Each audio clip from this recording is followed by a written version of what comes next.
have one question to start out. How do you like the Department of War so far? I'm Martha Spinks, Lieutenant Colonel, United States Army, retired. And I'm here today to tell you what I and my friends, and the people in this audience, think about the Department of War. Thank you for joining us here in Military Plaza. We have something important to talk to you about that concerns civilians and military alike. 1 week ago today, Donald Trump declared war on America. He told the most accomplished military professionals in the world that he thinks they should use American cities as a training ground for the military. 1 week ago today, the President and the Secretary of War identified the greatest threat to the United States as the enemy within.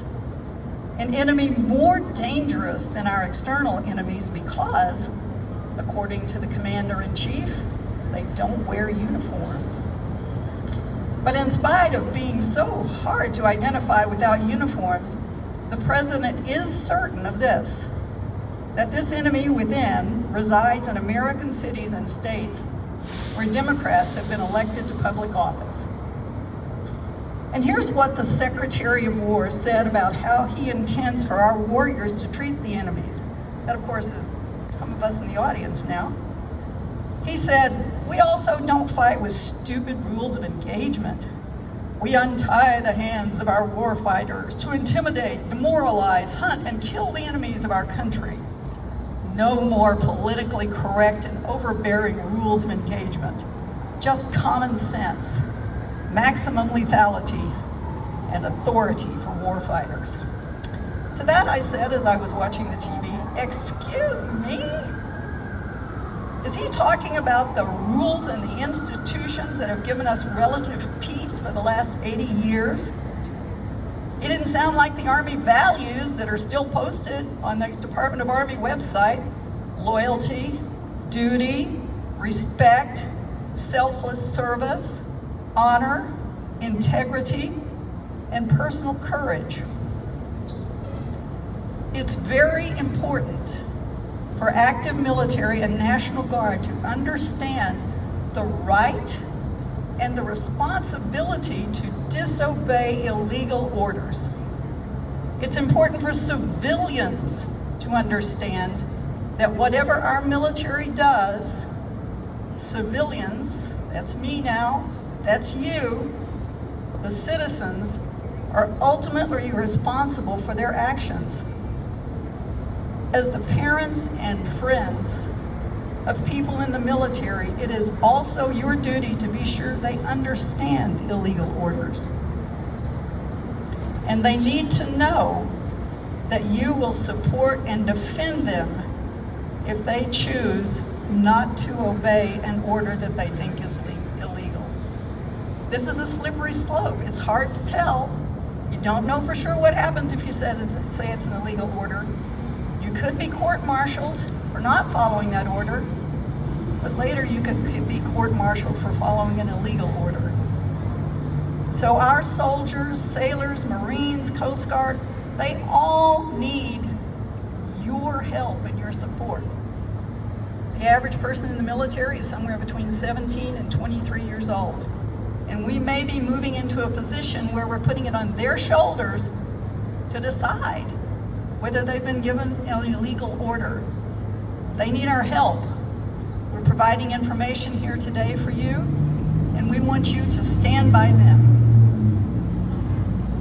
We signed up to support and defend the Constitution, all of us here in these shirts today, and to protect a way of life that, at least until now, was making slow but evident progress toward a fair, just, and diverse society.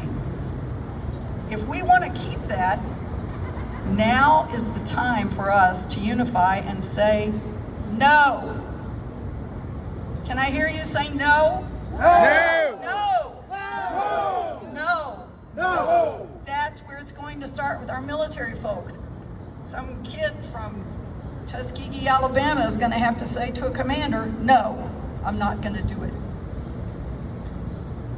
There are a lot of obstacles in the way of what our Secretary of War would like to do. The Constitution, Geneva Convention, Uniform Code of Military Justice, and so on and so on. And there is one obstacle that I'm counting on, and that is the generals and the admirals and the senior advisors who are among that 800 listening to the Secretary of War. I don't think they will go along with that. But remember, they're not Hexbeth's generals, they're not Trump's generals, they're our generals. And we have to make sure that they do what we think needs to be done.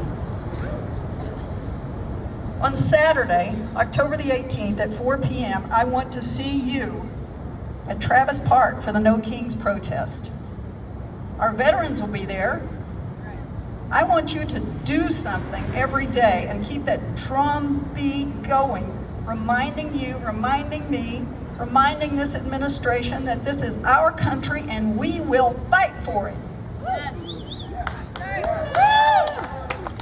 If you don't know how to get involved, there are a lot of people in this crowd who can tell you and help you.